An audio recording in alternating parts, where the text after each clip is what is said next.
Gide, sou aluno da turma 2A da professora Daniela Portugal na matéria de Direito Penal. Bom, hoje eu vou falar sobre escolas penais, só que mais em específico sobre a escola penal clássica. Só que para começar, eu vou explicar o que seria o termo escolas penais. Bom, as escolas penais são doutrinas baseadas em fundamentos de variadas naturezas e que possuem como objetivo o estudo do fenômeno do crime, bem como o do sistema penal e seus objetivos. A escola clássica ela surge no final do século XVIII e vai até meados do século XIX. Aí a gente se pergunta assim, escola clássica, por que o nome escola clássica? Bom, esse nome não foi dado na época pelos seus representantes. O nome escola clássica foi dado posteriormente pelos representantes da escola positiva, que se referiam aos integrantes da escola clássica como pessoas que tiveram pensamentos ultrapassados ou até mesmo falharam. Então por isso eles colocam o nome escola clássica. Para muitos, a escola penal clássica nem deveria ser considerada uma escola penal, visto que a mesma possuía diversos pensadores com pontos de vista diferentes, ou seja, existia uma ausência de ideologia devido a isso. E por fim, esses pensadores eles foram colocados em uma escola e nomeada de escola clássica. Então, existe uma crítica muito grande voltada a essa escola por essa falta de ideologia.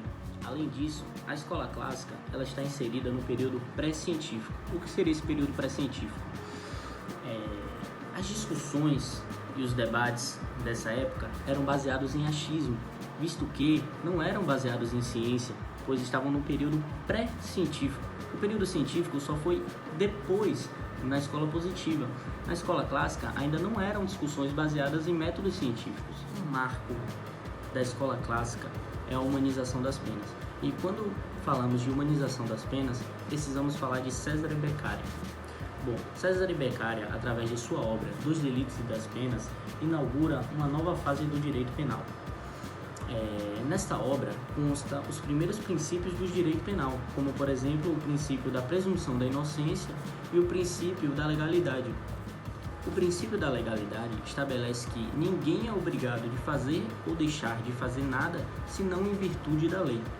Já o princípio da presunção da inocência estabelece que nenhum indivíduo pode ser considerado culpado a não ser que já tenha seu trânsito julgado completo e sua sentença condenatória concluída. Além disso, as primeiras pesquisas e estudos em relação à finalidade da pena surgem a partir dessa obra. Então, podemos entender e compreender o tamanho da relevância dessa obra de Cesare Beccaria para o nosso sistema penal. Mas afinal, qual foi a importância dessa obra de Cesare? Bom, além de tudo que eu já falei, houve a importância de progredir o sistema penal, visto que a humanidade estava progredindo e o sistema penal também deveria progredir na interpretação de Cesare. Progredir no sentido de evoluir, visto que as penas daquela época eram penas severas, como a tortura, a violência, a pena de morte. Então, na interpretação de Cesare, essas penas deveriam ensinar o indivíduo que aquilo que ele cometeu é errado e não deve ser cometido novamente, fazendo com que assim o mesmo se reintegre na sociedade. Então, a importância dessa obra de Cesare é a mudança do sistema penal. Bom, há na escola clássica duas grandes teorias, a justnaturalista de Grocio e a contratualista de Rousseau. Eu vou explicar agora a justnaturalista. Bom, na teoria justnaturalista se evidencia que emana do indivíduo aquilo que notoriamente sabemos do que é certo e do que é errado. Não entendi. Bom, vamos lá. Precisa-se dizer que matar alguém é errado para que o indivíduo ele perceba que isso é errado? Não, né?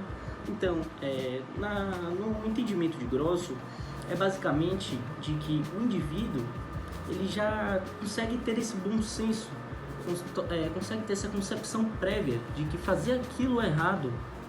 Então, existe um direito natural que emana do indivíduo, ou seja, ninguém precisa chegar nele e falar que aquilo é errado, pois ele já sabe, é um direito que emana do indivíduo.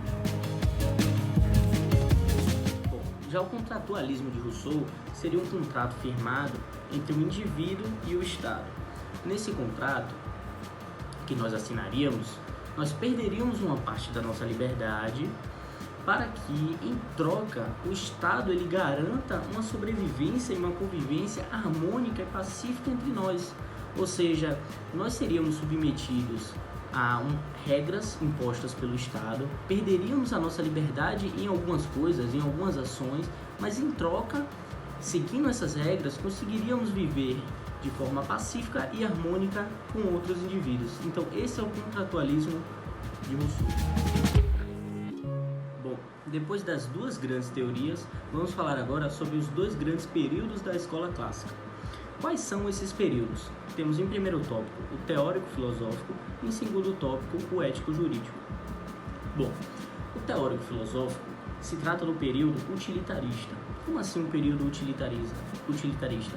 É aquele que utiliza o útil como correto, tendo o direito penal como uma necessidade da população, ou seja, a população ela precisa ser protegida e utiliza-se o direito penal, ou seja, a pena, como forma de proteger a população. Bom, em segundo tópico temos o ético-jurídico. O ético-jurídico ele se caracteriza por existir uma dominação do justnaturalismo no direito. O que é justnaturalismo? Como dito anteriormente, justnaturalismo significa aquela ideia prévia do indivíduo saber o que é certo e o que é errado. E além disso, surge um conceito do ético de retribuição. O que seria ético de retribuição? Parte daquela ideia de Kant, do imperativo categórico, ou seja, de forma bem resumida, não faça para outro o que você não quer que faça para você, ou seja, não propague aquilo que você não quer que retorne para você mesmo. E isso é a ideia do conceito de ético de retribuição, imposto no ético jurídico. Temos também nomes como Kant, que se posiciona contra o utilitarismo e foge da ideia da pena como simplesmente uma forma de proteção à sociedade. Kant ele pensa a pena como, por exemplo, já falado anteriormente, o imperativo categórico, ou seja, a pena como uma retribuição ética ao indivíduo que praticou uma atitude que ele não queria que praticasse para ele. Então, Kant ele pensava dessa forma, a partir dessa ideia do imperativo categórico. Outro nome marcante na escola clássica é Feuerbach. Feuerbach, inicialmente, ele se filiou a Kant no pensamento da pena como um imperativo categórico. Ou seja, aquele pensamento de que não vou fazer com o outro o que eu não quero que faça comigo. Só que Feuerbach, ao avançar nos seus estudos, ele começou a pensar a pena como uma medida preventiva, ou seja, uma coação psicológica. Fazer o indivíduo pensar que aquilo é errado para que o mesmo não cometa aquele crime. Fazer ele pensar que vai existir uma consequência para aquela ação, para que ele não pratique a mesma. Ou seja, é aquela ideia que faz o indivíduo repensar sobre a atitude que deve ser tomada. Por exemplo, vou citar um exemplo aqui. O artigo 121 do Código Penal brasileiro, o homicídio, ele dá cerca de 6 a 20 anos de cadeia. Ou seja, um indivíduo que vai realizar um homicídio, ele faz ele repensar antes, poxa, eu vou realizar um homicídio, vou ficar preso cerca de 6 a 20 anos a depender do julgamento do juiz. Então a ideia de Feuerbach é fazer o indivíduo repensar sobre a sua pena antes que cometa uma ação. Temos também Hegel como um dos principais nomes da escola clássica. Hegel altera a retribuição ética de Kant. Ele apresenta uma retribuição jurídica. Ele bota o crime para negar o direito e o direito posteriormente negando o crime. Ah, como assim? Não entendi. Vou explicar. Um indivíduo que vem a cometer um crime, ele está negando o direito, porque ele está infringindo o ordenamento jurídico. Posteriormente, ao ele cometer esse crime, o direito age negando tal atitude dele, fazendo com que ele responda criminalmente por ter tido uma determinada ação que era caracterizada ilegal.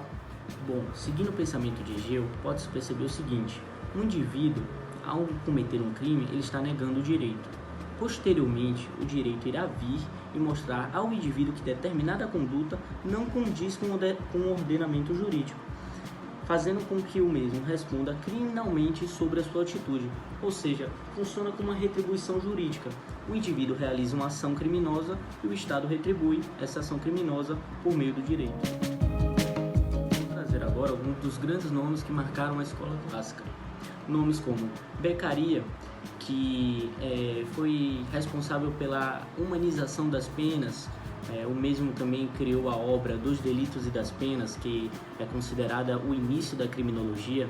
Nessa obra, ele retrata sua indignação quanto às normas punitivas dos séculos anteriores. Ele se caracteriza a favor de penas com o intuito de reeducar e ressocializar o indivíduo, e sendo contra penas como a pena de morte, ou a tortura, etc., a violência. Por fim, temos como um dos principais nomes da escola clássica, Francesco Carrara. Francesco Carrara traz aquela ideia do crime como força física e força moral. Como assim? Vamos lá, vou explicar. Ele traz aquela ideia de o crime não ser somente você lesar um bem jurídico. O crime ele vai além disso. Ele passa a analisar o que passava na sua cabeça no momento do crime. O que você tinha, ele começa a analisar o lado psíquico do indivíduo, ou seja, o que o indivíduo estava pensando ao cometer um crime, se ele estava sob alguma influência, se ele tem algum problema. Então, a partir do pensamento de Francesco Carrara, passa-se a compreender o lado psíquico do indivíduo sobre o momento do crime. Além disso, Francesco Carrara também traz o livre-arbítrio, respalda a punibilidade. O que seria isso? Seria aquele indivíduo que vem a cometer um crime sobre coação ou ameaça de outra pessoa. Ou seja, um indivíduo que vem a cometer um crime forçado por outra pessoa. Então, aspectos que antes não eram levados em consideração estão sendo levados agora por Francesco Carrara. Aspectos esses importantes para a decisão e para o estudo de um determinado crime, para poder se analisar melhor um crime. Carrara, ele também traz a lei tutela bens jurídicos, que diz que só há crime quando a ação se choca com a lei. Outro princípio trazido por Carrara que muito se parece com os princípios que temos atualmente, como o princípio da taxatividade, anterioridade, da legalidade. Então, Carrara para muitos é considerado como o formador de embriões para as leis atuais. Então, com certeza, Carrara ele é um dos grandes nomes que temos na escola clássica e que muito agregou à mesma. Bom, então essa foi a minha videoaula sobre escolas penais, mais em específico a escola penal clássica, que foi a destinada a mim. E eu queria fechar essa videoaula indicando dois livros para que possam ser lidos, de forma que agreguem no entendimento da escola penal clássica. Esses livros são Dos Delitos e das Penas, de Cesare Beccaria, que é muito importante. Eu acho que é um livro que tem que ser lido para poder entender o assunto, para poder compreender melhor o assunto, porque é nesse livro que Cesare se baseia na sua luta contra as penas severas que tinham antigamente.